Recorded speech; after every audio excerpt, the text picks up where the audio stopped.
A lot of different ways to picture the pelvic floor muscles, and we're going to be sharing a lot of different ways because we really want you to connect with your pelvic floor muscles.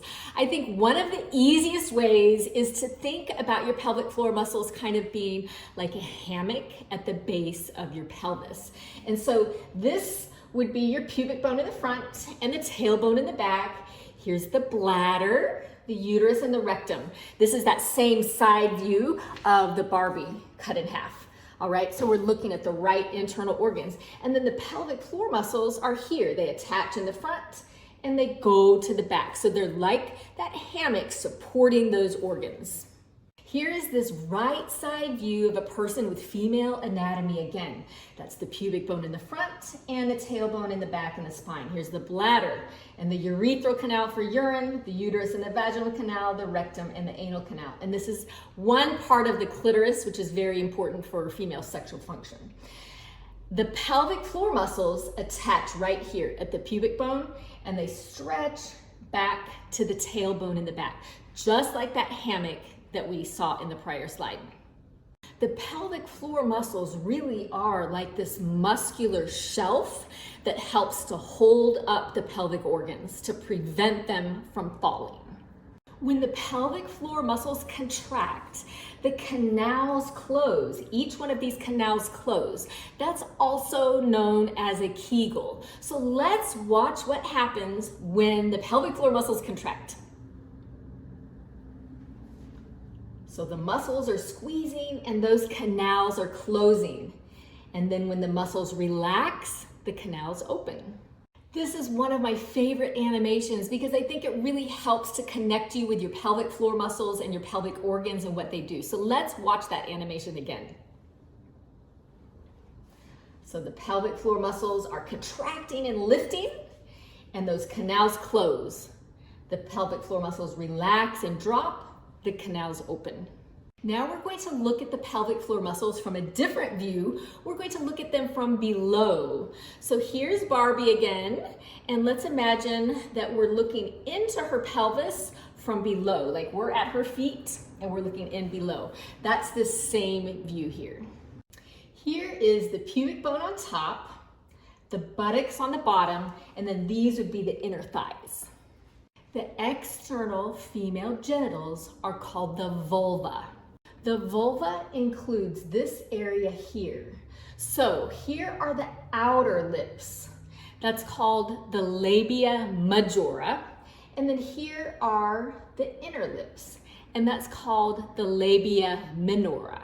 Clitoris is at the top of the labia minora here, and it's covered by a hood. So if you imagine like a hoodie sweatshirt, and that hood, that's the hood covering the clitoris. My head would be the clitoris and the hood is on top to help protect it. Here between the labia minora is the opening of the urethra, and that is where urine exits the body. Then we drop down and this is the vaginal opening. We drop down a little bit more and that's the anus. The area in between the vaginal opening and the anus is called the perineal body or the perineum. So that's right here. And that's a very important structure to identify because we're going to be looking at that more in the future. Now we have the same view from below, but the skin has been removed. Here's the pubic bone in the front, the tailbone in the back, and then we have our three openings for the exit canals. Here's the urethra for urine to exit, that's the vaginal opening, and that's the anus. All of these pink striped structures are your pelvic floor muscles. A lot of times people think, oh, it's just one little Kegel muscle. No, you have multiple muscles and multiple layers. So you can see that they attach from the front to the back. They also attach side to side. There are several layers of muscles too, and each muscle has its own unique job to do.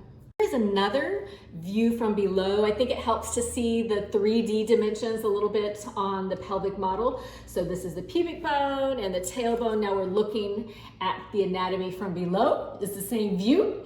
That's the urethral opening where urine exits. That's the vaginal opening, and that's the anus. Pelvic floor muscles stretch front to back, side to side. And now let's look inside too. You can see that there's quite a few of those deeper layers of pelvic floor muscles in there that's really hard to appreciate on this image. Now let's watch the pelvic floor muscles contract. And so I really want you to pay attention to the different openings here and the perineal body. So let's watch the animation. When the pelvic floor muscles contract, they're pulling up and in, and those openings are closing. Here's another view of the pelvic floor muscles. Here we're looking from above, like we're looking into that pelvic bowl. These are called the levator ani muscles, and these are the deeper pelvic floor muscles. These are the most important pelvic floor muscles for supporting those organs.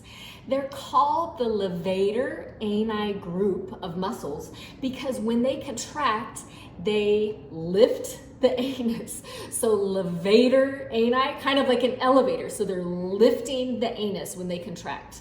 The levator ani group of pelvic floor muscles is made up of several muscles that have different functions and different jobs, but it's kind of like a horseshoe. And you can see this gap, and that gap allows those canals to pass through and ultimately for a baby to pass through. This gap is called the levator hiatus.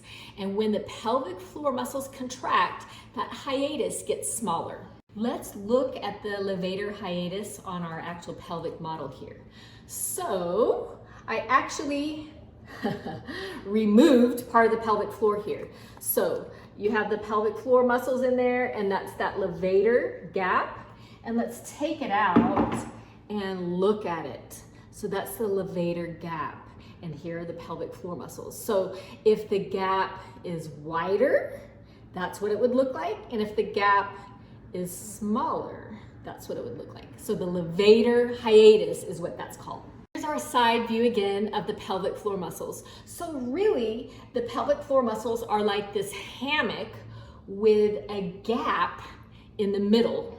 Having strong, healthy pelvic floor muscles can help keep that hammock from sagging and also keep that opening from widening.